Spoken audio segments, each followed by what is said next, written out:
I've had a lot of anxiety. I've had it my whole life, ever since I was 8. I still perform. I still do everything. It hasn't really stopped me from doing anything besides be happy. That's the only thing. I can do everything. I just don't really enjoy it that much.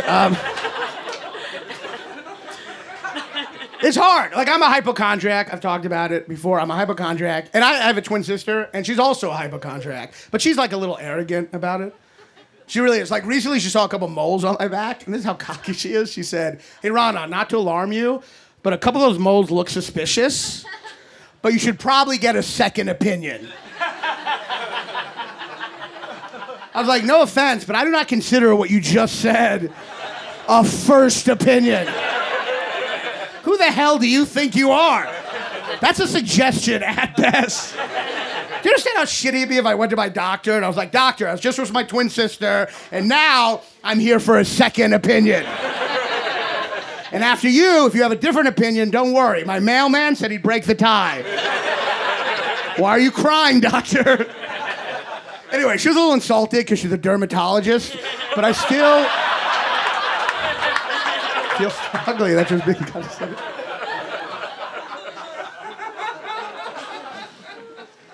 I have a lot of anxiety, a lot of depression. I would never kill myself, though, mainly because I have a student therapist, and I don't want to fuck up her GPA. That's the main...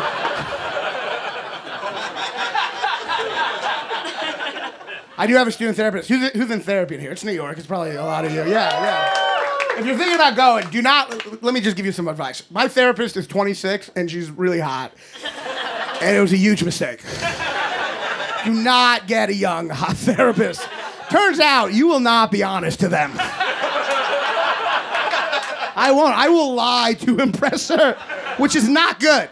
It's also insane. I will lie, because in my head, I think if she thinks I'm cooler, she'll want to fuck me, which is crazy. Honestly, that's what I should be talking about in therapy. But I don't. I just lie all day long. The other week, she asked how my obsessive-compulsive disorder is going, and I was like, terrible. Last week, I made a woman come, and then I had to do it 10 more times. I'm a mess. And don't get me started on my hypochondria. Did you know having a large cock can lead to health problems?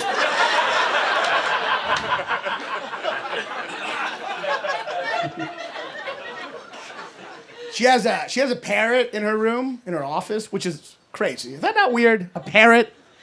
Out of all the animals you're gonna pick as a pet, you're gonna go with the only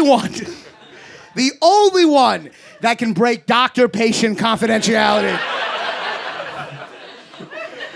That's the only one. Now every day I'm legitimately worried that there's a parrot in a cage right now just being like, "Bah, bah, I had another dream. I fucked my aunt. Bah.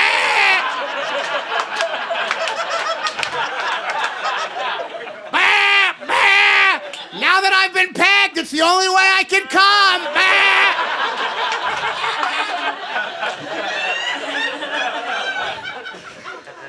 Those are just examples, by the way.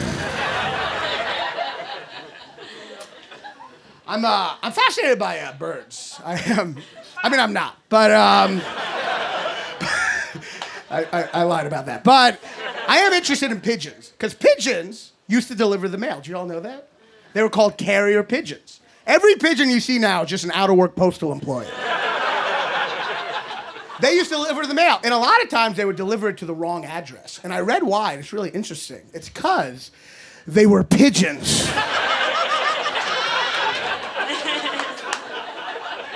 How did they ever deliver it to the right address? Ever, even once. Even once, how did they get it? I would give anything to overhear a conversation about lost mail back then. Just like some guy, "Hey, Jerry, never got the invitation to your wedding." Well, that's weird, because I gave it to a bird. And then I told him your address in his ear. I spoke human English into a bird's ear. I was like 1425 Allen Mead Road, expedited shipping. And then I threw him off the ledge, so I don't know how it didn't get there. I have a therapist, I have a psychiatrist, and they're very different. Therapist is like an hour. You talk about your feelings and your emotions. Psychiatrist is like a minute tops. They're just like, here, maybe this pill will help you shut the fuck up. He put me on Prozac. Anyone else on Prozac in here? Oh, yeah. All right, cool. How much are you on? Way more than me? I'm on 40. More than that? Okay. I mean, all right, just be coy about it. I don't know. If I guess right, will you tell me? 60? Okay, fuck you. That's a lot, man. I know. I can't believe you just admitted that on a special taping. It's really embarrassing. It's a ridiculous amount of Prozac.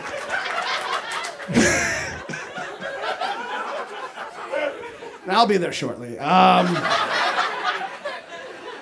I'm on 40, and before I got on, I read the drug reviews to decide whether I wanted to get on, and I read one drug review that's amazing, and I'm going to read it to you word for word.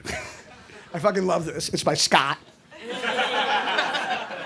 And he said, this is word for word, after taking Prozac, I start to feel no emotion whatsoever. My wife and I would argue, and she would call me a walking zombie. I didn't want to have sexual relations with her, and that took a serious toll on our marriage.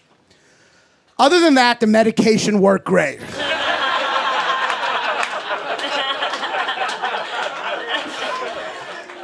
I started taking Prozac right after reading that. Because that's how you know it's a good drug. You know it's a good drug when it ruins someone's life, and they're still like 4 stars. Because that's purely the drug. That's nothing externally making them happy. That should be every commercial for antidepressants. It should just be someone being like, I lost my family, I lost my job, I'm doing pretty good.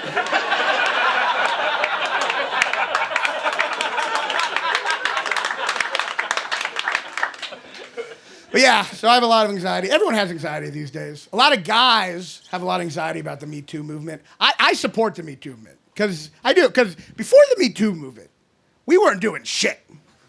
Seriously, before the Me Too movement, our big solution to women being attacked was just giving them whistles. That was the whole strategy. You know how insulting that is? When we're like, help, we're being attacked. Men were like, not a problem. Let's see what we have in this referee's locker over here. We got some black shoes. You need those? No? We got a stopwatch. No? Hey, I know. We got a whistle.